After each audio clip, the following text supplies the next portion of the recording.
Guys, tingnan nyo itong napanood ko. Halaka, diamond pala ang laman ng ganitong klase ng bato. Walang yan na yan. Bakit ngayon ko lang nalaman? Halaka, napakagaling. Kaya naman, nung napanood ko ito, naghanap na agad ako ng ganong klase ng bato. Maraming ganyang bato dito sa amin, guys. Sarap road na kalsada nyo nga lang, guys. Madalas yan makita. Ginagawa ko pang bala sa tirador, yung maliliit na ito. Tapos malaman-laman ko, diamond pala ang laman ng salon. Kung nalaman ko lang sana ng mas maaga, di sana mayaman na ako ngayon. Pero hindi pa naman uli ang lahat, guys, kasi marami na ang bato dito. Ako pa nga lang, guys, yung nakakapanood sa video na yan at taga dito sa amin. Baka naman magtaka sila na biglang yaman ka. Baka pag hinalaan nila ako na gumagawa ako ng illegal, wag naman. Baka magtaka rin sila, guys, bakit ang daming bato sa bahay na rin si Boy? Nagbabato ba yan? Walang yan naman, wag naman sana. 2 fingers sa akin. 2 bato lang muna yung ginawa ko, guys, para dahan-dahan man yung pagyaman natin. Alakam, bigat na ito. Ang daming diamond siguro ang laman nito sa loob. Palda. Nararamdaman ko na, guys, yung pagyaman ko. Baka may kotse na ako bukas. Tara, guys, magampisa na tayo para makarami tayo ngayon magapa. Alakas, saan ko kaya isasanla yung mga diamond na makukuha ko dito? Baka naman ma-hold up ako kapag araw-araw ako magsasanla. Baka matiktikan ako, kawawa naman si Renzi Boyoy. Ano, bes, patingin, may kumikinang na ba? Walang yan naman. Bakit ganyan naman yung mukha mo? Nakakamalas yan. Diyan mo, papalitan agad natin yan pag marami tayo nakuha diamond. Basta, galingan mo lang magpok-pok-pok-pok dyan. Yung pagpok-pok mo, bes, dahan-dahan lang. Yung mga diamond ha, magkamadaras. Sobrang hirap isa-isahin yan kapag nangalat. Ini-imagine ko, bes, what if ang dami ko makuha ngayong araw? So, ibig sabihin, bukas, I'm the one of the most richest man in the world. Wow, nananaginip lang ba ako? Eto na nga yata, guys, yung susi ko para yumaman. Lokong susi yan. Bakit ba to? Kasyo ba sa padlock yan? Walang yaka. Pero balik tayo, guys, dito sa pinupukpok natin. Nabiyak na lahat-lahat yung bato, guys. Bakit wala pa rin ako nakitang diamond? Tsaka imbes na kulay puti yung kulay nito, guys. Bakit kulay tayo yung dilaw? Samantalang dun sa video, guys, pagkabiyak ng bato, diamond agad yung bumungat. Ay, dito sa akin, guys, pagkabiyak ng bato, alikabok agad yung nakapuwing. Eto na, guys, sobrang liliit na ng bato. Halos kasi laki na lang siya, guys, ng grabat, tsaka yung pambala sa tirador. Tapos, wala pa man lang ako nakikitang diamond. Yan na yan. Kanina pa nga, guys, ako pukpok ng pukpok dito. Ayan nga, oh, pati alikabok, durog na durog na. Akala ko pa naman, yayaman na ako. Yan pala, hindi pa. Walang yan naman yung pinakita nyo na yan. Wala talaga, guys, lumalabas kahit kasi laki ng botel ng bigas. Bye, siya kang bato ka kung ayaw mo. Isa pa lang naman yung nababasag natin, guys. 2 yung kinuha natin. So, ibig sabihin, guys, may isa pa tayo, may pag-asa pa. Kaya naman agad, guys, pinanghihinaan agad kayo ng loob. Mag-ready na kayo ng lagayan, guys. Kasi nararamdaman ko, guys, panang-puno ito ng diamond. Tingnan nyo, guys, so napakatigas. Siguro, siksik to yung laman sa loob. Alak ka, baka hindi tinipid. Ayan na, guys, nabiyak na siya. Isahod nyo na yung lagayan nyo, guys, kasi panang-puno yan ng diamond. Ay, bakit parang wala naman? Wala ngang laman, para lang siyang monay na biniyak. Kala ko pa naman itong huling bato na to yung pag-asa ko. Walang yan na yan. Bakit ganun ang kinalabasan? Anong nangyari? Tamang bato naman yung kinuha ko. Tama naman din yung pagpukpok ko. Kawig neto yung munay na sinauso ko sa kape kaninang umaga. Wala naman palang laman ng diamond dyan, makabulaan. Kala ko pa naman, totoo na, kaya nagmamadali kong ginawa. Kung alam ko lang sana nung una, di sana, hindi ko na ginawa.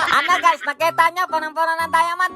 Akala ko, ako lang yung na-scam. Ito rin palang alaga ko kasi nanonood din siya. Kayo, kakapanood yun din sa akin. Akala nyo, totoo na. Pero okay lang yan, at least masaya tayo. So hanggang dito na lang, guys. Ingat kayo palagi, ha. 2 fingers sa akin.